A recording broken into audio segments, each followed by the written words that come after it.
क्या अब क्या ही पूछे, मतलब कैसा लग रहा है, मतलब पिता नहीं है अब, माँ कैसे घर चलाएगी। मतलब समझ सकते हैं थोड़ा, क्योंकि पिता का होना बहुत बड़ा ये होता है, एक सर पे एक हाथ रहता है पिता का, और आज पिता नहीं है।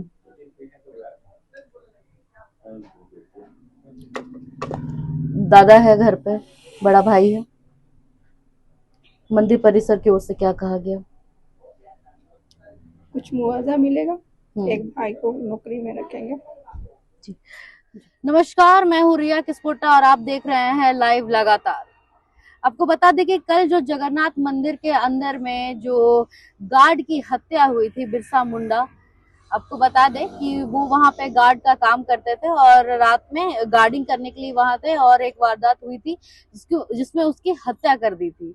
आज हम उन्हीं के घर में हैं। आपको बता दें कि जो बिरसा मुंडा का घर है वो जस्ट जगन्नाथ मंदिर के ऑपोजिट में है उनका घर, और आज हम यहीं आए हैं उनके जो परिजन हैं उनसे बात करने के लिए। आप देख सकते हैं कि इन्हीं घर में वो रहते थे और अपने परिवार के साथ रहते थे। आपको बता दें कि इन परिवार में टोटल 7 लोग हैं, 5 बच्चे हैं और माता पिता, जिसमें बिरसा मुंडा जी मुखिया थे इस घर के। आपको बता दें कि वो पिता है। सोच नहीं सकते कि माता पिता आपके जीवन में क्या अहम रखते हैं। अगर माता पिता किन्हीं का भी आपके सर से अगर हाथ किसी एक का भी चला जाए तो वो घर घर नहीं रहता, और आज बिरसा मुंडा जी इस घर के मुखिया थे और आज वो नहीं रहे हैं। और आइए हम उन्हीं के परिजन से बात करेंगे और जानेंगे। आप देख सकते हैं कि घर की जो हालत है वो काफी ज्यादा गंभीर है, क्योंकि 1500 रुपए में कैसा ही घर रहेगा, कितना ही कमाई होगा आदमी का, क्योंकि आजकल 2000 में भी घर नहीं चलता है, लेकिन उन्हें मंदिर परिसर की ओर से 1500 रुपए मिलते थे। और इसी घर में जो है बिरसा मुंडा जी रहते थे। आप देख सकते हैं कि आप उनकी बेटी है। हाँ, क्या नाम है? तारा मारला। अच्छा। पिता कैसे थे बाबा, मतलब कि किन्हीं से कुछ हुआ कुछ था? किन्हीं से कुछ नहीं, झगड़ा उगड़ा कुछ नहीं कर जाता किसी से। हम्म। पूरा शांत स्वभाव का था। मतलब अब क्या, मतलब अब क्या ही पूछे, मतलब कैसा लग रहा है, मतलब पिता नहीं है अब, माँ कैसे घर चलाएगी। मतलब समझ सकते हैं थोड़ा, क्योंकि पिता का होना बहुत बड़ा ये होता है, एक सर पे एक हाथ रहता है पिता का, और आज पिता नहीं है।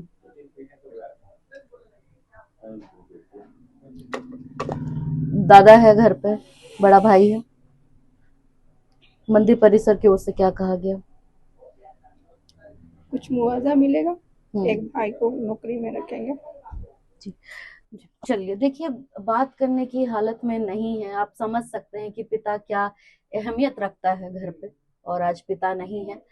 तो हमने बात करने की कोशिश की, लेकिन बात करने के हाल में नहीं है अभी। तो हम आइए और लोगों से भी बात करते हैं कि दीदी, घर में माता पिता का होना बहुत बड़ा बात होता है, और पिता नहीं है, जवान बेटियां हैं, बेटे भी हैं, तो क्या कहना चाहेंगे? अभी तो क्या कहे, अभी तो ऐसा लग रहा है जैसे सर से आसमान ये हो गया। हम्म। और दिल दिमाग कभी काम कर नहीं रहा है। काहे कि इतना बड़ा हादसा हुआ, कुछ दुख रोग से तो कुछ हुआ नहीं है, वो तो हम्म। अब हादसे में ना ऐसा हुआ है तो हम्म। क्या बोलेगा आदमी अभी। कुछ मंदिर से कहने की क्या हाँ, मुआवजा मिल रहा है कुछ? मुआवजा तो देखिए अभी थोड़ा थोड़ा कुछ कुछ, अभी इतना कुछ होने के बाद किसका दिमाग खुल रहा है तो ला दे रहे हैं। एक पैकेट चावल ला दिया है और एक पैकेट चावल, एक पैकेट दाल से क्या किसी का पेट भरता है कुछ नहीं आजकल? बोलेगा। आप ही बताइए किसी का होगा? कितना ही दिन देखिए, चलेगा, कितना ही दिन ही चलेगा अभी ये। हम दिखाते हैं आपको। अभी किन्हीं की तरफ से एक पैकेट चावल यहाँ रख दिया गया है। इसे दिया भी नहीं गया है, रख दिया गया है। आपको बता दें कि अभी जस्ट रख के वो लोग निकल गए हैं, और हम आपको बता दें एक पैकेट चावल और एक पैकेट दाल से किसी का घर नहीं चलता है। और आपको बता दें कि बिरसा मुंडा जो यहाँ रहते थे वो मंदिर की सेवा करते थे, और आज सेवा का उन्हें एक पैकेट चावल फल मिला है। तो आप समझ सकते हैं कि क्या दुख इस घर के लोगों में बीत रहा होगा। आइए हम बात करते हैं, बिरसा मुंडा के जानने वाले हैं। कैसे थे सर का व्यवहार कैसा था? बहुत मृदुभाषी थे हम्म और बहुत ही होनहार एक हॉकी खिलाड़ी, हम्म जो भारत के लिए प्रतिनिधित्व करके कन्याकुमारी में जाके खेले। हॉकी खिलाड़ी थे। हॉकी खिलाड़ी थे। 1986 में उनका एक आप प्रशस्ति पत्र देख रहे होंगे, सर्टिफिकेट देख रहे हैं। इसके अलावा उनका किसी भी व्यक्ति के साथ ऐसा व्यक्तिगत या जातीय दुश्मनी नहीं था जिसके चलते उनकी हत्या होनी चाहिए। लेकिन दुर्भाग्य की बात है कि जिस मंदिर न्यास समिति का प्रबंधन डीसी महोदय के अधीन है जी, और उनके अधीन में उनको मात्र 1500 रुपया का मानदेय दिया जाता है। ये बहुत दुखद घटना है। आज पूरे देश भर में न्यूनतम मजदूरी भी उतनी नहीं है। 1500 रुपए, 1500 रुपए में महीना में कैसे चले? एक दिन का भी खर्चा नहीं निकलता है आप आजकल। अगर आप 7 परिवार है, मिनिमम 25 से 30 हजार रुपया मिनिमम खर्च होता है। इनकी माता रूपन देवी घर में जूठन बांधती है। बच्चियां को मैंने पढ़ाया है, मैं पेशे से शिक्षक भी हूँ और एक सामाजिक कार्यकर्ता बस्ती बचाओ संघर्ष समिति का संयोजक हूँ। हम लोग आज आप लोग देखिए, ये रोड जो है ये 10 लाइन का रोड बनने जा रहा है। इस रोड के जद में तो घर आएगा, पूरा वहां मंदिर तक एक टांग दिया गया है, दागी लगा दिया गया कि सब घर को बुलडोज किया जाएगा। तो किनके लिए ये सुविधाएं होंगी? बिरसा मुंडा तो शहादत दे चुके, उनकी शहादत हो गई। आज वो जिस ढंग से उन्होंने जिस तरीके से उनके फल के रूप में लोग आकर के अभी उनको सांत्वना देने का जो काम कर रहे हैं कुछ लोग, सामाजिक लोग, लेकिन इसका अगर उद्भेदन करना है उनको, अगर और माने पैसा कौड़ी तो जरूरत है, लेकिन उनकी शहादत का या बलिदान का ये नहीं है। उनके परिजन को नौकरी होनी चाहिए सरकारी तौर पे। अभी क्या होगा, मानदेय के आधार पर उनको नौकरी हो सकता है, एक गार्ड के रूप में रखा जाएगा, और भी बिना सुरक्षा के तहत। ये जो हत्या हुई, अगर उनके पास में सुरक्षात्मक कुछ हथियार रहते तो शायद ये घटना नहीं घटती। और वहां पर माने 20 बार घटना घट चुकी है, चोरी की अंजाम हो चुकी है। इसके बावजूद प्रशासन ने जो मेजर लेना चाहिए था वो नहीं लिया। आज हम लोग बोलते हैं कि झारखंड का सरकार आदिवासियों की हितैषी का सरकार है। ये अगर होती तो ये आदिवासी की हत्या कैसे हो जाती? देखिए, हम किसी विशेष समुदाय के बारे में नहीं बोलते हैं, लेकिन चूंकि हमारा झारखंड राज्य का गठन हुआ है आदिवासियों के विकास के लिए, उनको रोजगार की गारंटी देने के लिए, क्या जरूरत हमको ससुराल में रहने की? तो एक तो बेहतर खिलाड़ी थे, उनको अगर अच्छा से अगर प्रोत्साहित किया जाता तो अंतर्राष्ट्रीय फलक पर वो आगे भी बढ़ सकते थे। लेकिन मजबूरी, बच्चों की पढ़ाई, परिवार का भरण पोषण करने के लिए गार्ड के रूप में काम करते थे, बकरी चराते थे।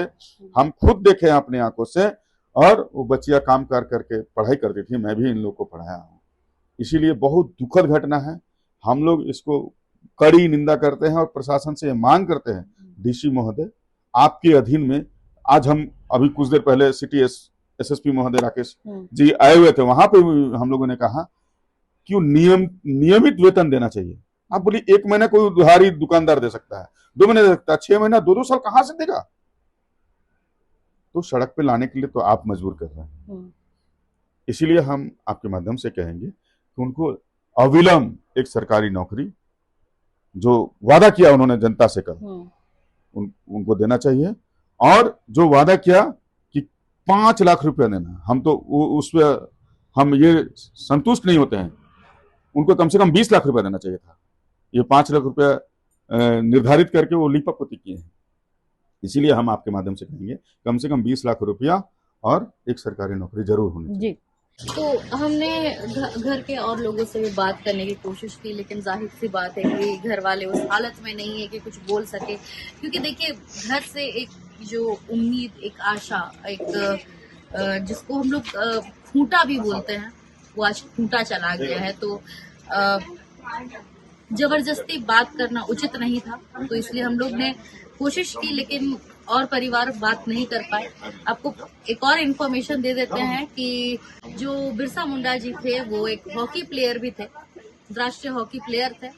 और अगर उस हॉकी प्लेयर आज इस हालत में था कि वो एक मंदिर की सेवा कर रहे थे बहुत महज सिर्फ 1500 रुपए के लिए, और उन्हें 2 साल से उस 1500 रुपए भी नहीं मिला था।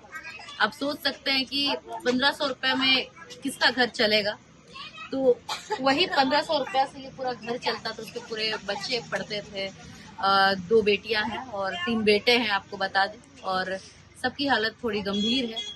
सारे कोई जो है उम्मीद खो चुके हैं, लेकिन अब आगे देखना क्या है कि क्या होता है। फिलहाल तो 2 आरोपियों को गिरफ्त में लिया गया है। अब देखते हैं कि आगे और क्या खुलासा होता है। ऐसी तमाम खबरों के लिए बने रहिए लाइव लगातार। कैमरा पर्सन काजल चौधरी के साथ रिया किस्पोट्टा। धन्यवाद। लाइव लगातार के वीडियो को लाइक करें, सब्सक्राइब करें और बेल आइकन को दबाना न भूलें।